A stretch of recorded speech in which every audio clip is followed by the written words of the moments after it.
सबसे सटीक विश्वसनीय तरीके से जिम्मेदारी निभाना, निडर हो आपके लिए सिस्टम से भिड़ जाना, आपके हर मुद्दे को मजबूती से उठाना, खबर को सिर्फ बताना नहीं उसकी तह तक जाना। आप देख रहे हैं सहारा टुडे। स्मार्ट सिटी कानपुर के नए जिलाधिकारी का आज कानपुर आगमन हो गया है और यहाँ पर जो है कोषागार में बाकायदा तौर पर यहाँ पर आए हैं और आकर यहाँ जो है वो चार्ज ले रहे हैं और चार्ज लेने के बाद उन्होंने अपनी प्राथमिकताओं को गिनाया है कि सरकार की उनकी क्या प्राथमिकताएं हैं और किस पर काम करेंगे। आप खुद देखिए।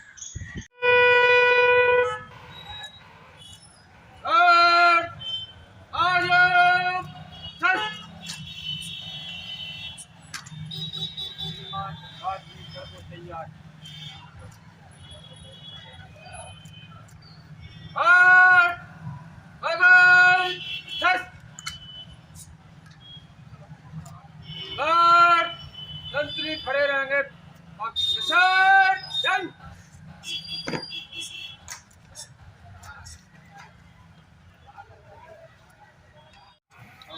साहब ने यार मुलाकात कर दिया।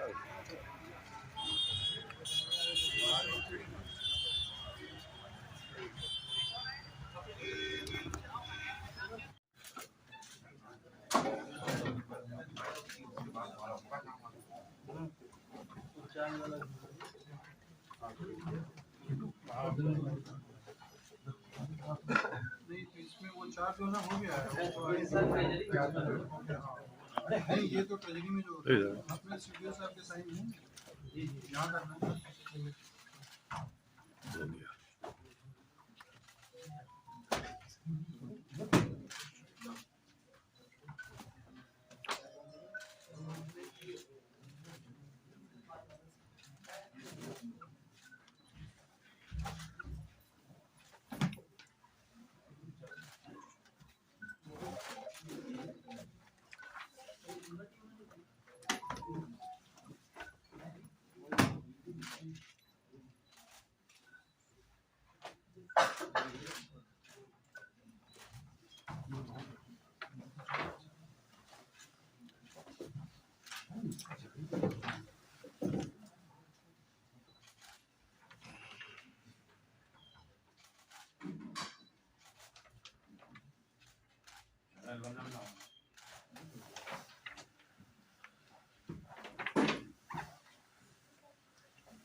सिक्योरिटी पर्पस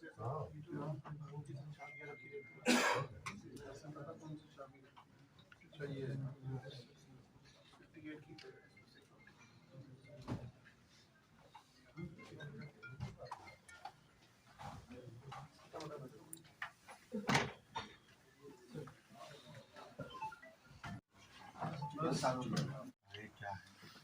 देखिए, शासन की जो प्राथमिकता है आप सभी जानते होंगे।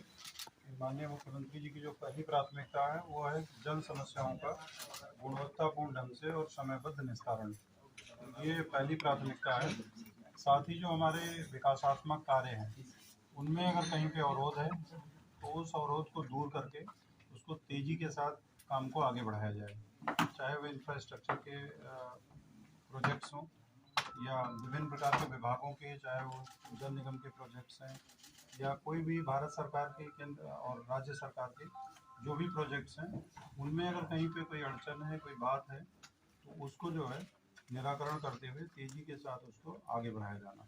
तो मुख्य रूप से जो है वो जन समस्या के प्रति जो हम लोगों का दृष्टिकोण है उसको अच्छे ढंग से जन समस्याओं का निस्तारण करना पहला तो ये, दूसरा जो है विकासात्मक कार्यों को अच्छे से गति देना, यही मुख्य रूप से रहेगा।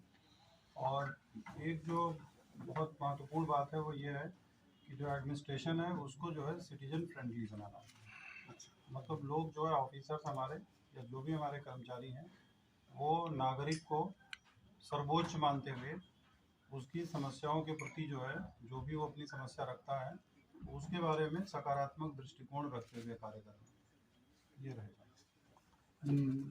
मतलब लोकसभा चुनाव आने वाला, मतलब चर्चा है, वोटर लिस्ट फाइनल हो गई, तो किस तरह देख रहे हैं कि कानपुर चूंकि हो रहा देखिए है? बड़ा जो है महानगर है कानपुर, तो निश्चित रूप से जो है वो चुनाव में खास तौर से जो मतदान प्रतिशत है उसको लेकर के चिंताएं व्यक्त की जाती है महानगरों में।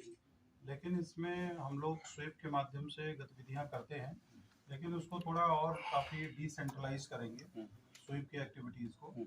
उसको जितने भी संगठन हैं महानगर के, चाहे व्यापारिक संगठन होंगे, औद्योगिक संगठन होंगे, रोटरी क्लब होंगे, लायंस क्लब होंगे, बहुत सारे स्वयंसेवी संगठन होंगे, तो इसको जो है हम लोग मतलब एक कोई स्वीप के कार्यक्रम ना करके या एक एक कार्यक्रम ना करके इन सभी को हर तरह के लोगों को पकड़ेंगे। जैसे ग्रामीण क्षेत्र है तो वहाँ पे युवक मंगल दल, महिला मंगल दल के माध्यम से करेंगे हम लोग। बहुत सारे तरह के जितने भी प्रकार के ऑर्गेनाइजेशन हैं, जैसे सिविल डिफेंस अगर यहाँ होगा तो उसके भी जो है लोगों को इन्वॉल्व किया जाएगा। स्काउट गाइड, एनएसएस, इन सब लोगों को इन्वॉल्व करके एक ऐसा माहौल बनाया जाएगा। बहुत सारी चीज़ें जो है हम लोग इस बार जैसे एक इस संबंध में जो है वो मैं ये कोशिश करूँगा यहाँ पे अपने DIOS और BSA के माध्यम से कि हम लोग चुनाव के पहले एक प्री इलेक्शन PTM करेंगे। अच्छा, है ना, इसमें क्या करें सर? Parents teacher meeting. अच्छा, उसमें जो है बच्चा पेरेंट्स को लेकर के आएगा, माँ बाप को अपने, हाँ, और वो उस दिन शपथ दिलाई जाएगी स्कूल में। अच्छा, और अलग अलग क्लास, एक दिन पूरे स्कूल की PTM एक दिन नहीं होगी, किसी दिन क्लास 1 की होगी, किसी दिन क्लास 2 की होगी। और PTM के माध्यम से ये करेंगे हम लोग कि उसको पहले शपथ दिलाई जाएगी पेरेंट्स को उसके कि मतदान के दिन मतदान अवश्य करेंगे, और एक पोस्ट इलेक्शन PTM करवाएंगे। अच्छा, इसमें ये देखा जाएगा, बच्चा खुद बताएगा कि उसके पेरेंट्स ने, माँ बाप ने, दोनों ने वोट किया है कि नहीं किया है। अच्छा, तो थोड़ा उससे पेरेंट्स में मॉरल प्रेशर रहेगा है, क्योंकि हम इसको इस तरह से तो नहीं कर सकते कि अगर कोई वोट नहीं दे रहा है तो उसको कोई दंडित करने का प्रावधान नहीं है, लेकिन उसके ऊपर मॉरल प्रेशर ही हम जितना क्रिएट कर सकते हैं वो करेंगे।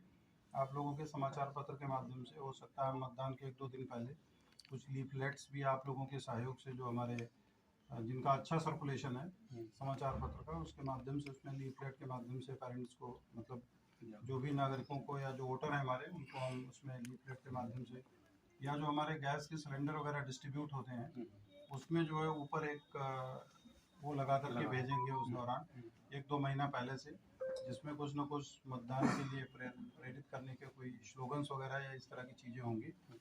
बाकी जो हमारी शैक्षणिक संस्थाएं हैं उसमें हमारे कार्यक्रम चलते रहते हैं, चाहे वो नारी लेखन की हो, निबंध लेखन प्रतियोगिता हो या चित्रकला प्रतियोगिता हो, इन सब बहुत सारे तरीकों से, मतलब एक तरह से स्वीप कार्यक्रम जो है उसको औपचारिकता के रूप में नहीं रहेगा, उसमें कोशिश करेंगे कि एक जो है अच्छे ढंग से डिसेंट्रलाइज वे में उसको चलाया जाए। और ख़ास तौर से एक चीज़ और करेंगे, जो पिछले हमारे विधानसभा और लोकसभा इलेक्शंस थे उसमें जो हमारे सबसे लोएस्ट पोलिंग वाले जो एरियाज़ थी उसको अब नई वोटर लिस्ट आ गई है, तो पहले जिला स्तरीय अधिकारियों को लगा के एक बार उसको दिखवाएंगे कि वोटर लिस्ट में हमारे कोई खामी है या लोगों में उदासीनता रहती है। दूसरा ये है कि कभी कभी जो चरणबद्ध तरीके से इलेक्शंस होते हैं तो पड़ोसी, अगर पड़ोस में जनपद है और वहाँ पे अवकाश नहीं है और वहाँ पे फैक्ट्रीज हैं, कुछ हैं, तो जैसे मैं गाज़ियाबाद से आया हूँ, वहाँ पे सबसे बड़ी दिक्कत ये निकल के आई कि दिल्ली में उस दिन चुनाव नहीं होते हैं, तो बहुत सारे बड़ी संख्या में लोग दिल्ली के ऑफिस में और वहाँ पे इंडस्ट्रियल एरियाज़ में चले जाते हैं, तो उसको लेकर के परसेंटेज लो रहता है। तो यहाँ पे भी हम उसको पहले फाइंड आउट करेंगे कि हाँ हमारा बहुत ही लो परसेंटेज रहा है, उसका रीज़न क्या है, और रीज़न एक बार जानने के बाद फिर उस पर एक्सरसाइज करके उसको कैसे बढ़ाया जा सकता है उस पर काम करेंगे। तो कुल मिला के इसमें हम सभी लोग जो है पूरी टीम काम करेगी और आप लोगों का सहयोग लेंगे, और मुझे लगता है कि इस बार कानपुर में अच्छा पोल परसेंटेज रहेगा। कानपुर वाले, जैसे मतलब ये तो बात हो गई आपकी प्राथमिकताओं की, जो कानपुर की समस्याओं की, हमें जो जैसे आपको भी आ गए होंगे तो आपने भी देखी होगी, पता की होगी, सड़क वगैरह है। जल निगम ने यहाँ लाइन डाली 2008 में, मतलब तब से मतलब फव्वारा बंद नहीं हुआ भ्रष्टाचार का, लगातार जगह जगह फूटता रहता है। 2019 में मोदी जी आए तो उनको दिखाने के लिए जैसे भी मतलब नाले को डाइवर्ट किया गया, लेकिन जगह जगह जब भी बारिश होती है ऐसे ही आम दिनों में भी नालों का पानी उफनाता रहता है, गलत डाइवर्जन जगह जगह कर दिया। क्योंकि आप डीएम हैं जल निगम, अब आप ही लीड करेंगे तो कम से कम इसके लिए कुछ मतलब इससे मैंने आपसे पहले ही कहा कि जहाँ पे भी इस तरह का दिक्कत है, जहाँ कहीं भी इंफ्रास्ट्रक्चर समय के साथ खराब भी होता रहता है। आप 2008 की बात कर रहे हैं तो लगभग 15-16 साल पुरानी बात हो गई। तो जहाँ पे भी इंफ्रास्ट्रक्चर खराब होता है, नेचुरली अगर खराब है तो उसको रिप्लेसमेंट का या उसका कोई ना कोई तकनीकी तरीका जो है वो विभाग ढूंढेगा। तो नागरिक समस्या अगर है तो उसका निदान कराया जाएगा उस माध्यम से। जैसे एक बात और लास्ट क्वेश्चन, मतलब रिंग रोड, मेट्रो, मतलब कई बड़े काम चल रहे हैं, लेकिन कोई ना कोई मतलब छोटी छोटी वजह से हर चीज़ मतलब स्टॉप है, रुकी हुई है। मैंने ये बताया आपको, कभी मैं जहाँ से मैं आ रहा हूँ वहाँ भी एनसीईआरटी का भारत की प्रथम रीजनल रैपिड ट्रेन वहाँ पे थी और उसमें भी बहुत सारे ज़मीन को लेकर के बाधाएं थी, सारी दूर करके जो है बहुत टाइम से काम चल रहा है, यहाँ भी चलेगा। ठीक है सर, सर, थैंक यू वही सो मच। प्रॉब्लम ये है कानपुर शहर की, ट्रैफिक को लेकर, ट्रैफिक को पार्किंग की व्यवस्था पूरे शहर में नहीं है, लेकिन कहीं पर ही नहीं, ऐसा नहीं, पार्किंग स्मार्ट सिटी पास जो है केवल आधा किलोमीटर की एरिया में वहाँ पे 4 भूमिगत पार्किंग है। डीएम रेजिडेंस के सामने है, लाल बाग में है, नगर निगम के सामने है, हजरतगंज मल्टी लेवल पार्किंग है। लेकिन फिर भी आपको उसी आधे किलोमीटर के अंदर बहुत सारी गाड़ियाँ सड़क पे खड़ी मिलेंगी, वहाँ पे चालान होगा। इंफ्रास्ट्रक्चर होने के बावजूद एजुकेशन की कमी है, हम जो है ठीक से अपनी व्हीकल पार्क नहीं करते हैं, है ना। बहुत सारी कानपुर